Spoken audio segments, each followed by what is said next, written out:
Here is one of a series of talks by spiritual leader Lola McDowell Lee, spanning 2 decades from the early 70s through the 90s. Lola was a Zen Roshi, whose Rinzai lineage included Dr. Henry Plutov and renowned Zen master Shigetsu Sasaki. Lola was a religious scholar as well as an ordained Christian minister. While the talks are focused mainly on Zen and Buddhism, Lola drew on many spiritual traditions, including those of Jesus, Plato, Lao Tzu, the Hindu Vedas, Meister Eckhart, and Gurdjieff. Hai Tzu said to Chuang Tzu, "All your teaching is centered on what has no use." And Chuang Tzu replied, "If you have no appreciation for what has no use, you cannot begin to talk about what can be used. The earth, for example, is broad and vast. But of all this expanse, a man uses only a few inches upon which he happens to be standing at the time.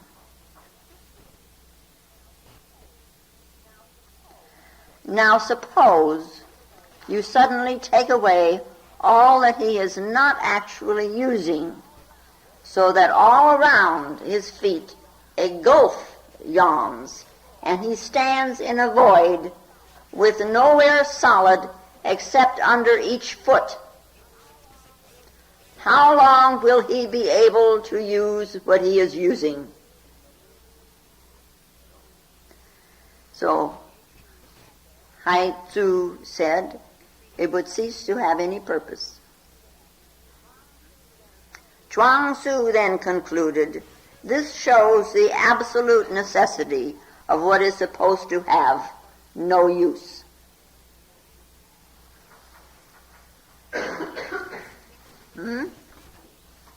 Not very logical, is it? Yeah. You know, and in our mental processes, of course, we pride ourselves on our logic. You know, we are what is called a logical people or logical animal. Animals with logic, huh? And in the Aristotelian sense, A is not B. That's logical, right?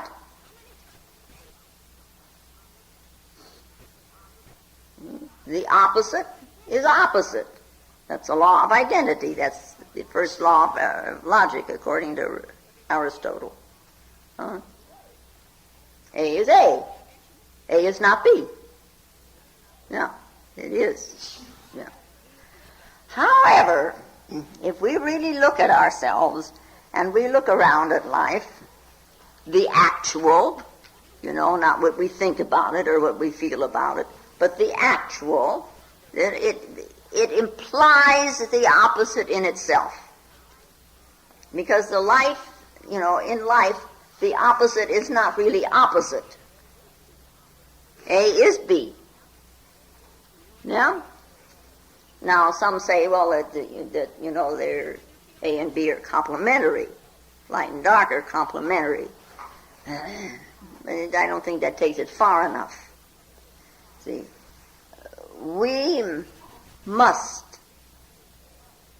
I could say, depending on what you're headed for or what you want out of existence, you know, then we could say we must come to realize that everything in this phenomenal world is relative. It's relative. You know? If there were no hot, there would be no cold. If there was not near, there would not be any far.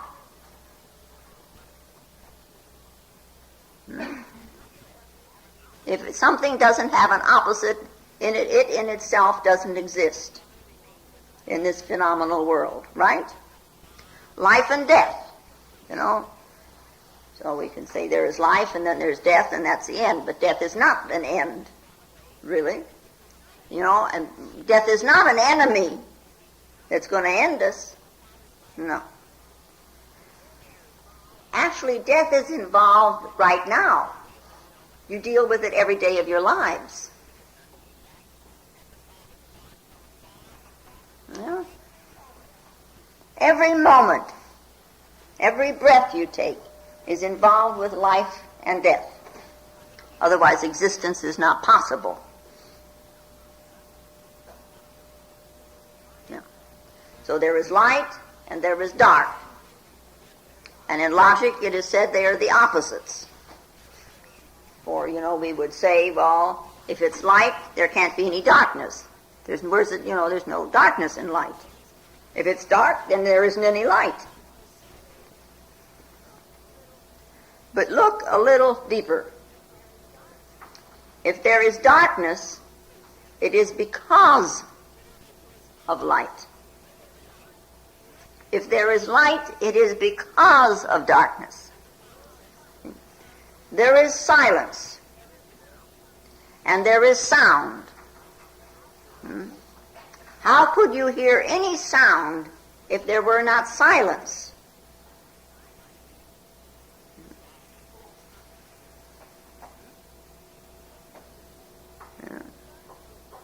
So we learn to look at this dichotomy, and we do because of the way we see and the way we hear, and we learn to set it aside and see ourselves and all things as relative. Now, the Chinese point of view, that all things, all forms of energy, move from one pole to the other. This polarity, it's called the enantiodromius. This movement. Dark moves into light, and light moves into dark. And again, and again. And this is the movement of life itself. They're moving back and forth. What is seemingly so at a given point in time is seemingly not so at another given point in time. Yeah, we've all witnessed this in ourselves. Yeah. And we say this is the Chinese point of view, but we can go back to Heraclitus in our own heritage, our culture, and he said everything is in a flux, and that the basis of everything is fire. Everything is in a flux. Everything moves. Everything is in motion. And in this he held the mingling of the opposites. You see? And he said, men do not know how what is at variance agrees with itself.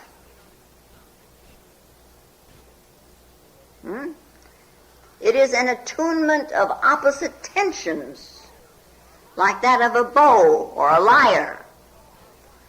Good and ill are one. To God all things are fair and good and right, but men hold some things right and some things wrong. The way up and the way down is one and the same. God is day and night, winter and summer, war and peace, surfeit and hunger.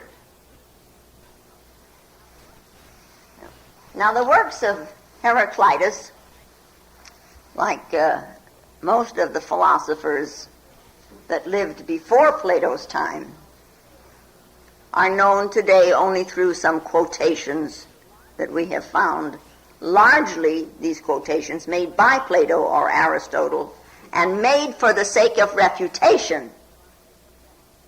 They wanted to refute what these philosophers had said. It's the only way we know anything hardly about them at all. Just think, if any modern philosopher of today, if he were known only through refutation, through what they call polemics of his works,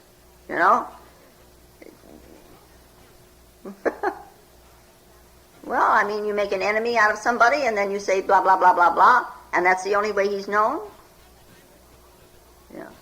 But Just think, through all the mists of all this time, all these ages, and through the midst of this malice in a way, this refutation,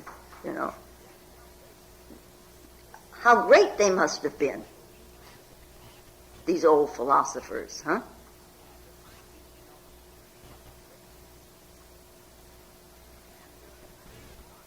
It was Heraclitus who taught, everything is becoming.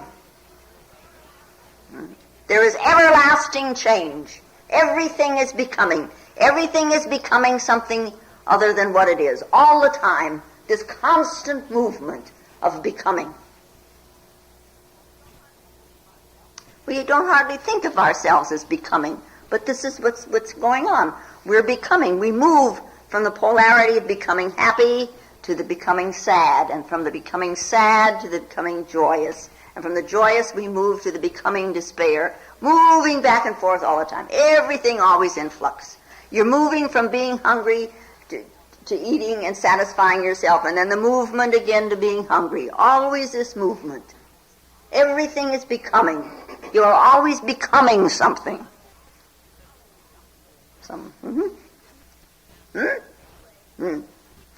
Anyway, being human beings, scientists are human beings, like philosophers, and like us all, we try to escape from this doctrine of everlasting change. We don't like it. No, we don't. We want something very permanent in the midst of all this moving phenomena. We want something to stand on. Huh? We don't want all this flux. We can't keep up with it. And so for a while in this world, chemistry seemed to satisfy. They discovered that the fire, which appears to destroy something, only transmutes it. We came to this, and then all the elements are recombined. See? So came the thought that atoms were indestructible. And all the change in the world was nothing but the rearranging of these atoms. Then came, of course, modern-day science, and we found smaller units. And these smaller units were called electrons and protons. And for some years we endowed them with the indestructibility, that we had given before to the atoms. And then it seemed that protons and electrons could meet, and when they did, they exploded. And what they formed was not new matter, but a wave of energy. So energy replaced matter as to what was permanent. But now energy is not just a thing as we think of a thing, It's a process. And the fire of Heraclitus is a process. It is the burning, not what burns. It is the burning itself. It is a process. It is not a thing. Life is not a thing. It is a process. It is a burning, if you want to put it that way. Now, someday we hope we might understand this Heraclitus. Anyway, in the meanwhile, here we sit with our conditioned psyches. A conditioned psyche is, filled all full of things. The content, the images. Now, all these images, all the content in the psyche is in a flux. See, it's in motion. Even this ego, which is the biggest thing that we have, to all of us. It's our most seeming stable whatever. Even though we can't put our hands on the ego, it is our seeming stability. Evidently. Yeah? Because we fall back on it over and over and over and over and over and over. We save face for it. We do whatever we do for it. It is almost as if it were a God to which we pay great homage. We give our lives to it. We give our energies to it. Yeah? And when the time runs out, it's gone. And we are left then with what we had thought of was useless, if we thought of it at all.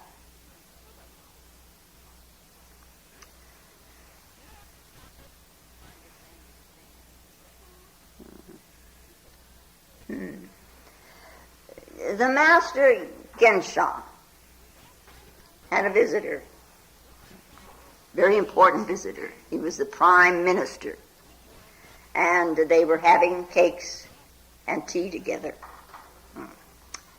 And during the course of this conversation and cakes and tea, the prime minister asked this master Gensha, "What is it that we use every day and do not know it?"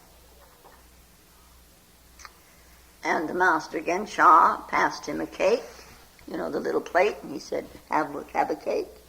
And he poured him some more tea, and the prime minister drank a little tea, and he took the cake and he ate it. And then he asked the same question. What is it that we use every day and do not know it? Allah, said the master Gensha, we use it every day. Yeah,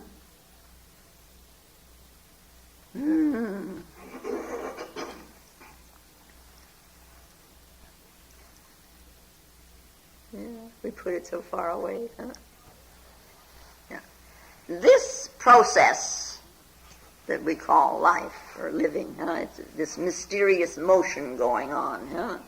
It moves through and it moves in the opposites, and it gives a balance. This is how balance comes about. And it gives a tone to our lives, and it makes our background. It is, out of what do you operate? This ego that stands here and all the content of the psyche all operates out of something. If you understand that, then you will begin to understand Chuang Tzu. Yeah. Now, in this Taoism, in this Chinese thing, we find these terms, the yin and the yang, masculine and feminine, positive and negative, the seeming opposites, male and female, seeming opposites. Just think of a world that is totally male,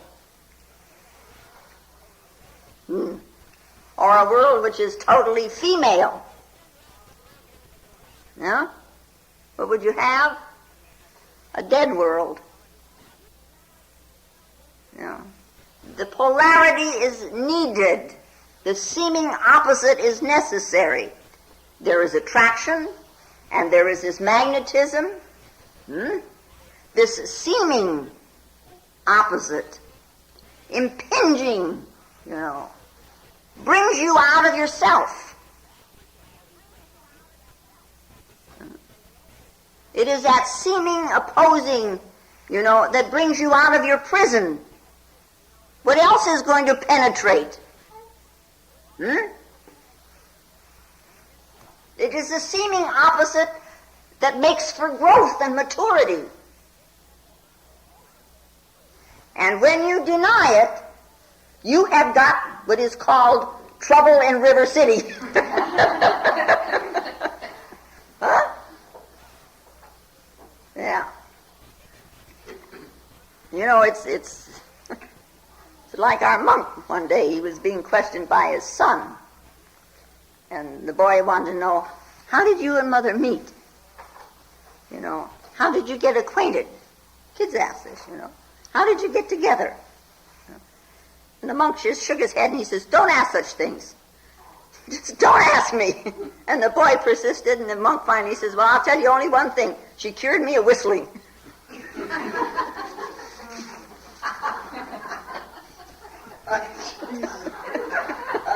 You're not even here. Hey, Jack, explain that to me. What do you have?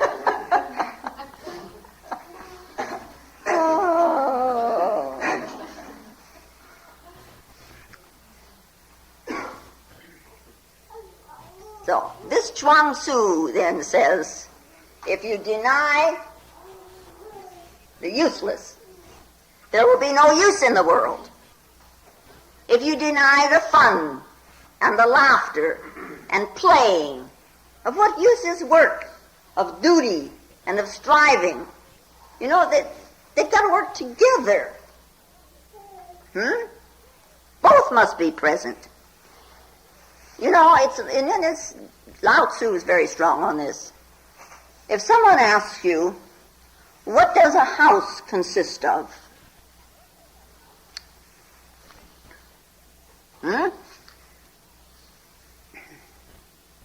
Walls, right? Walls, right? But Chuang Tzu and his teacher before him, Lao Tzu, you know, he would say that a house does not, you know, the walls are not that all important. It's not the walls alone. Walls are useful, but their use depends on what is useless, and that is the space within the walls. How else would you sit here except for this useless space? How else could you hear what is being said except for this useless space? If you even looked in your mind, how could you think what you're thinking about what you're hearing except for some space? He's spaced out. That's all right. It's all right, Willie.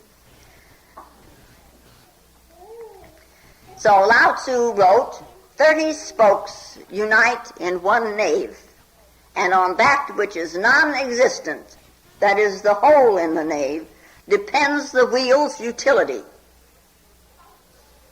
Isn't that so? Okay. Clay is molded into a vessel, and on that which is non-existent, on its hollowness, depends the vessel's utility. By cutting out doors and windows, we build a house, and on that which is non-existent, the empty space within, on that depends the house's utility. Therefore, existence renders actual, but non-existence renders useful. Just remember that. The actual and the useful.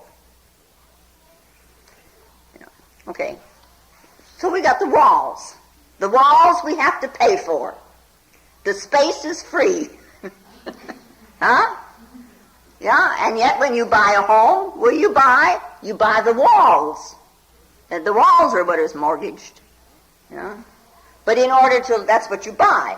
But in order for you to live in that house, you've got to have the space. Where would you put the furniture if you didn't have any space? See? It is the useless, which is the most useful, that renders actual. Yeah.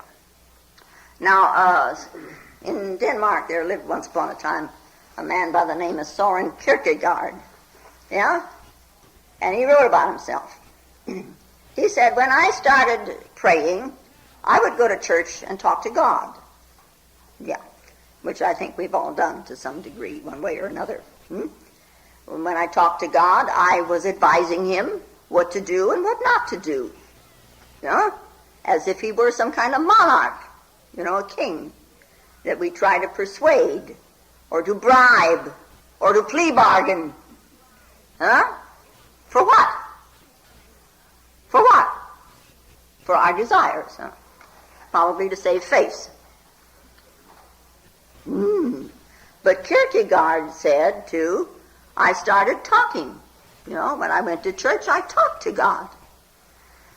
And then one day, suddenly, I realized that this was no good, that one had to be silent.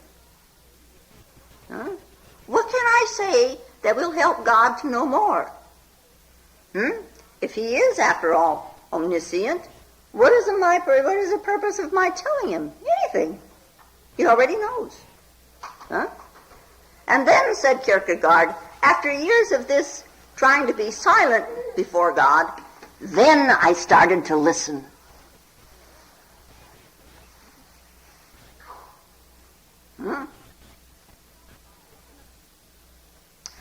Silence seems useless.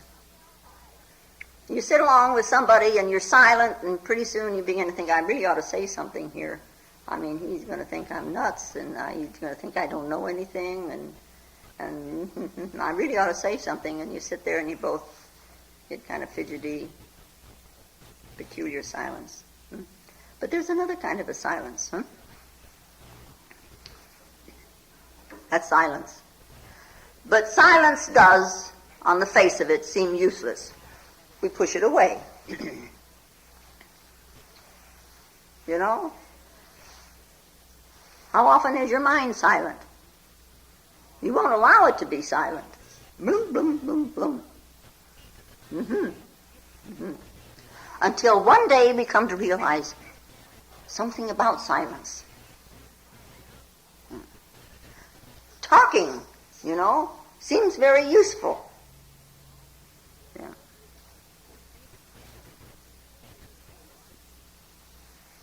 We can know things through talking. We can seemingly accomplish things through talking. What can you do with silence? But if you didn't have the silence, how could you hear the talking?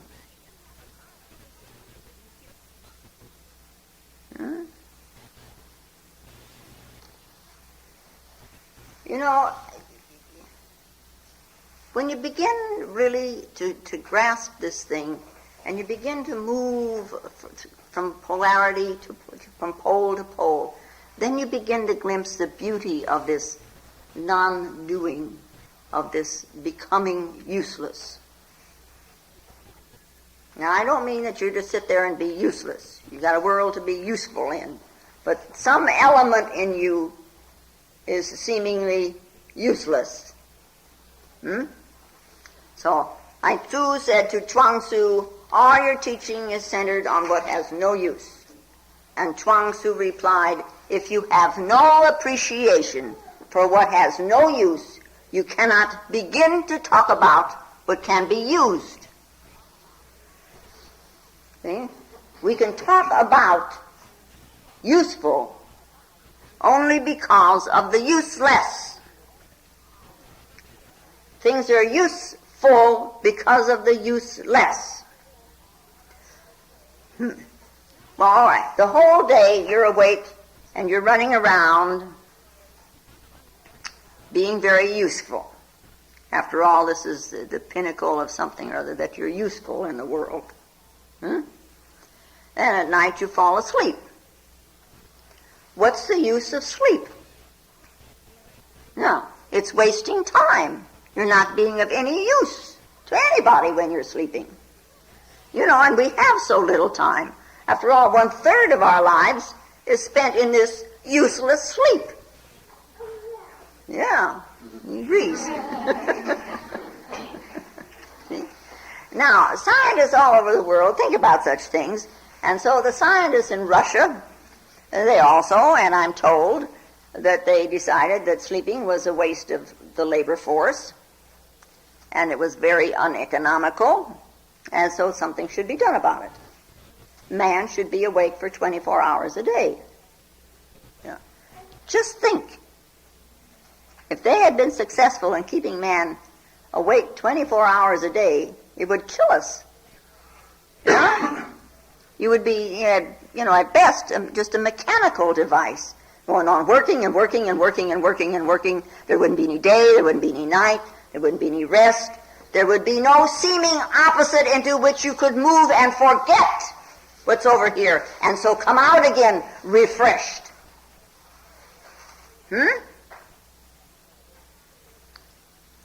But anyway, they started their sleep teaching for little kids, small children. Slept with tape recorders plugged into their ears. And they were taught all through the night, repeating and repeating and repeating and repeating, so that even their sleep was exploited. They weren't even allowed to be themselves even in sleep. You know, they were not allowed the freedom even to dream. You know? Then what happens to you? You know, what happens after a day's work? You work hard, and, and you have your fun in the evening, and then you go to bed, and you go to sleep. You move from the useful to the useless. Huh? But now, in sleep, there is a process. Everything is still in flux. There is a process. And in that process, this that is aware of the contents of the psyche, that with which you know your world. So, for the moment, we call it consciousness, the consciousness itself. It returns to its source. Every night you return to what you originally are. Every night you find out the answer to the enigma of the whole thing. Every night you go to sleep. Now, if consciousness were awake while this ego was asleep, just think what you would know. Huh? I mean, every night, you move into the opposite, and then in the daytime you move into this, and then at night you move into it again. Huh? So comes the question, where do you go when you go to sleep? Well, even, not knowing what we're doing when we're sleeping, when we're being so useless, in the morning, usually, if you've had a good night's sleep, you wake up with a new clarity, In the morning, you've got more energy. And that all comes through the useless. Maybe I ought to sleep more. Yeah. And so with this meditation, you move from the useful world to the useless world. Everything becomes silent, and suddenly there appears before you this source of light.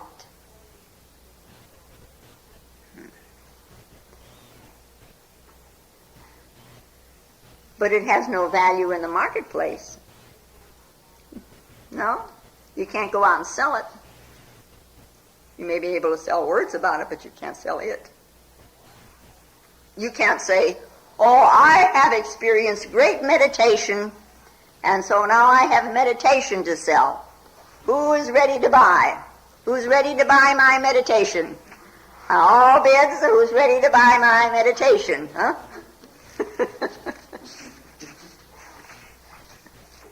No, you can't do that. Your meditation is your meditation. It belongs to you. Your path is your path. You can't sell it.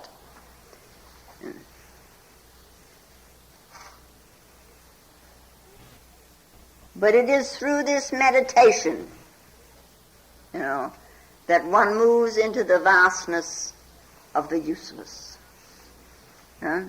It's like you're moving into a sea and you have no charts, you have no maps. You move into this challenge of the unknown. And in that moving into this challenge, the soul becomes, as it were, vast, and it blossoms. When you're very secure, when there's no problems, and when everything is nicely, mathematically planned, and everything is settled, and so there's no movement, then the soul shrinks. It doesn't blossom. There's no challenge for it. We need that seeming opposite pole. This is our becoming being.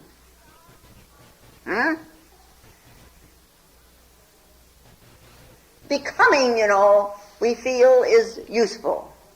Of what use is being?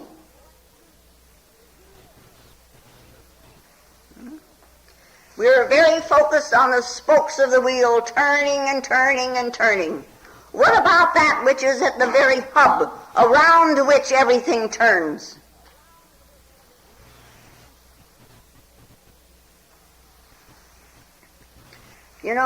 People have asked over and over and over, what is the use of this life? What is the purpose of this life? And I don't know how many of you saw it, but there was a Dr. Feynman at Caltech. I've got it. It was on Nova. I want to see it again if I possibly can. If you ever see it's on, let me know. I want to tape it. Because he went on to finally say, and he teaches physics, that it's very difficult for people to see that there's no purpose to this, that there is no use to this that we call life.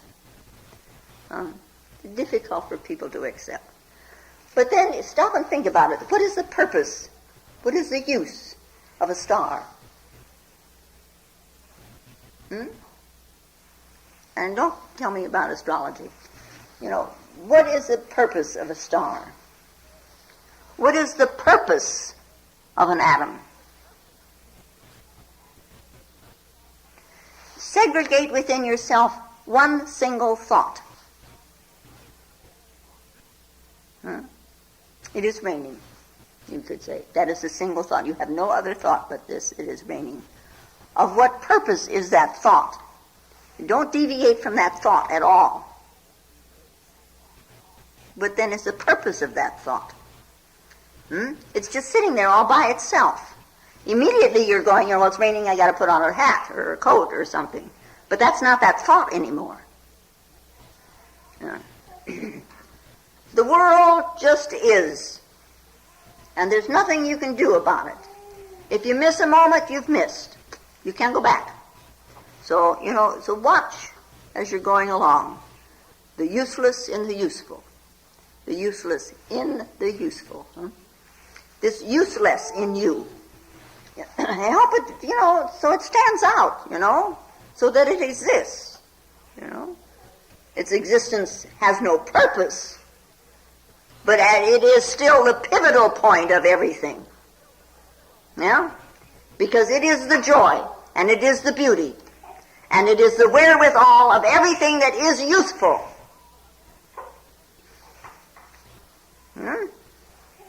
Now, when you're happy, do you ask, what is the use of my happiness? What is the purpose of my happiness? Well, then the purpose, you go back and look, I'm happy because. But what is the use? What is the use of your happiness? When you're in love, do you ask, what is the purpose of love? When you're immersed in this feeling, what is the purpose of it? What is the use of it? In the early morning when you see the sunshine and there is this flock of birds, pictured in the sky. What is the purpose of it? And there's the flowers that bloom all alone in the night, and they fill the whole night air with their fragrance, like the jasmine does, What is its purpose? What is the purpose of a bird singing? To make you happy?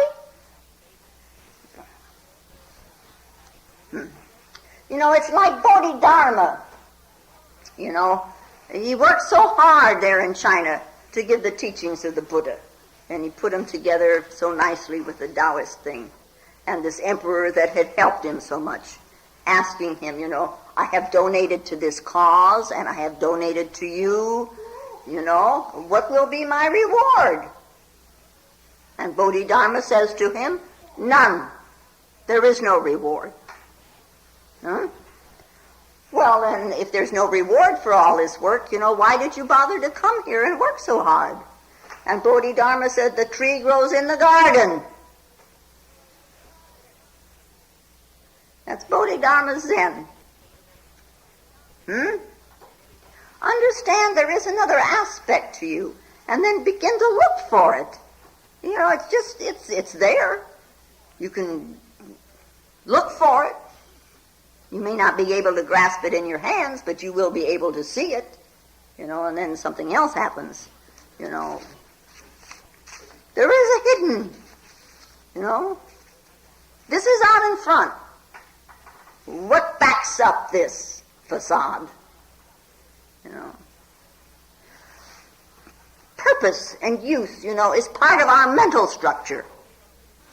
We're taught to think of being useful and having purpose in what we're doing.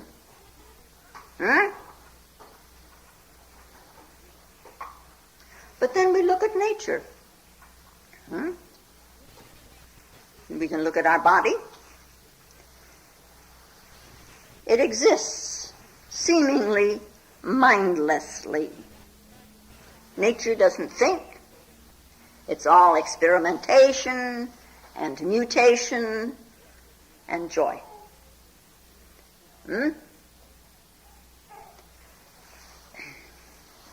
And we talk about unconditioning the conditioning. That is the unlearning of what we have learned.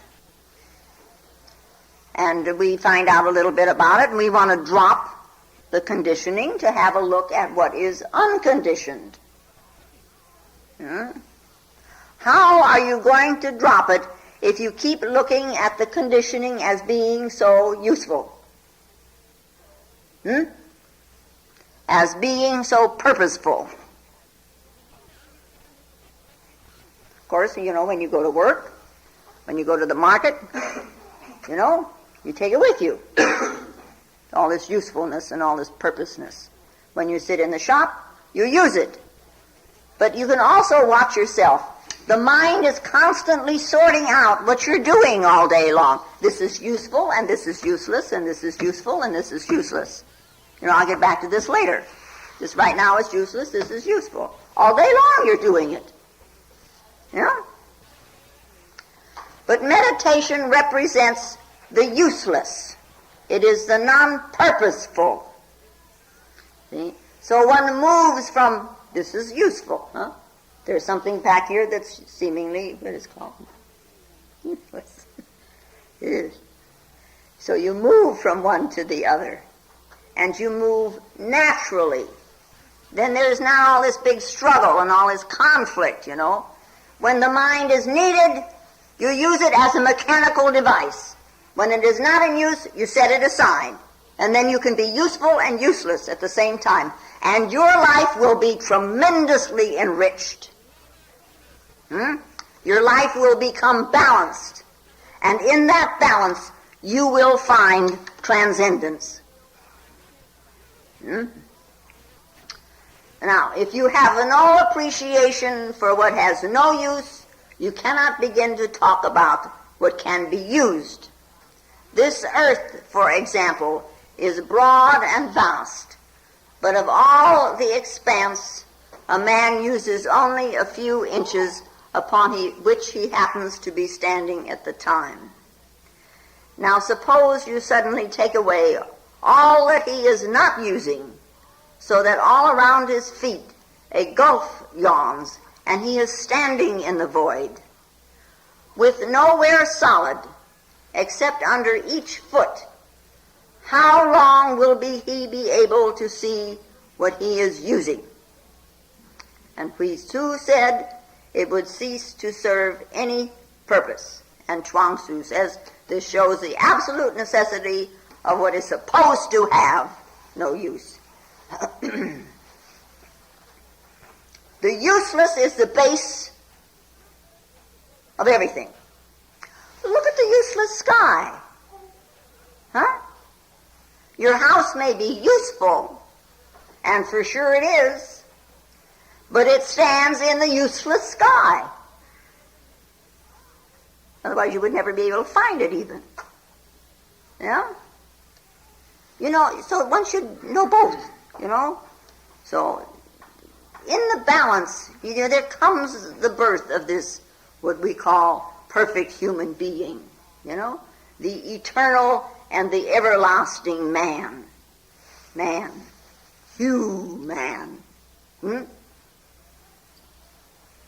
You know, we miss and we miss and we miss and we miss. We're so busy being useful. We miss. Wakari basta? Verstehen Sie? Comprenez-vous? After my diatribe last week of, do you understand? I think I better do it in another language. Huh? Yeah. So, verstehen Sie? Yeah. Be careful what you do with Chuang Tzu.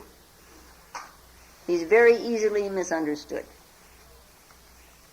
If you're told, don't be so useful, let the uselessness stand out, and then the mind begins to think, how we are, okay, enough of this shop, enough of this work, I'll be a beggar, I'll be a vagabond, I'll do just the opposite, This isn't understanding what Chuang Tzu is talking about, huh? You're still carrying around this conditioned mind, same conditioning. You understand what this man is pointing at. Yeah. And it's like the two vagabonds that were arrested, for being vagabonds. And the judge asked the first one, where do you live? And the man says, well, the whole world is my home. The sky is my shelter.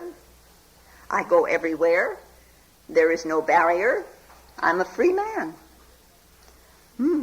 So the judge turns to the second vagabond, and he asks him, and where do you live? And he says, next door.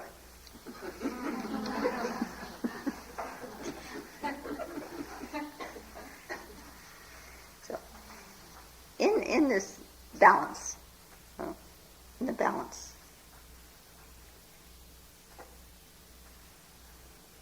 using the useful and being the useless, using the purposeful and being the non-purpose, and seeing then this eternal, everlasting man. And Sri Aurobindo, in his poem Savitri, he wrote a thing. I'm going to read it to you.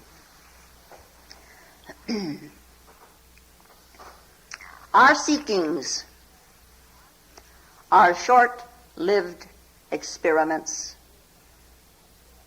made by a wordless and inscrutable power, testing its issues from inconscient night to meet its luminous self of truth and bliss. It peers at the real through the apparent form. It labors in our mortal mind and sense amid the figures of ignorance.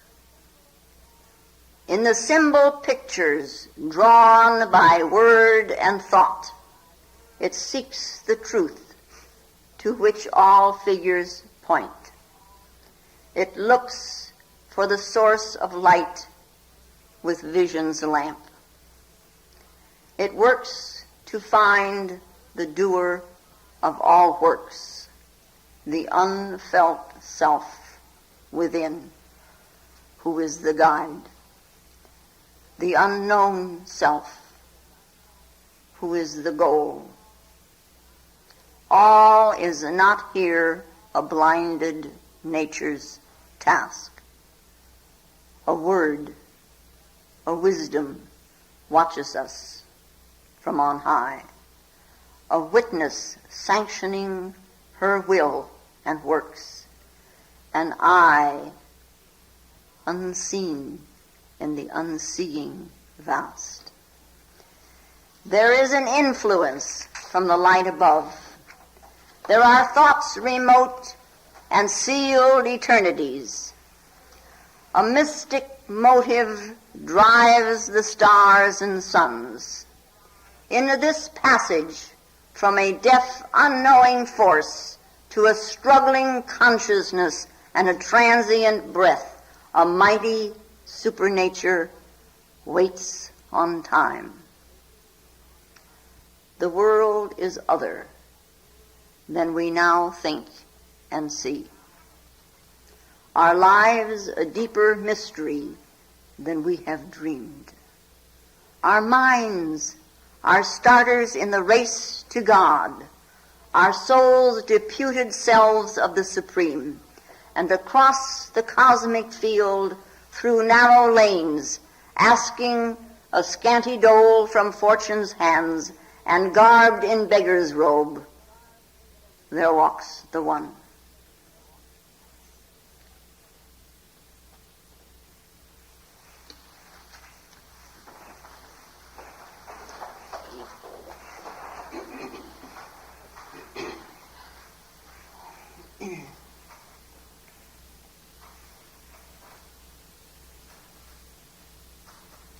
And now, may the peace and the power that passeth all understanding hold us and keep us in the love of the Christed consciousness while we are seemingly separate one from another. And I thank you very much. If you find Lola's talks valuable, more will be posted in weeks to come.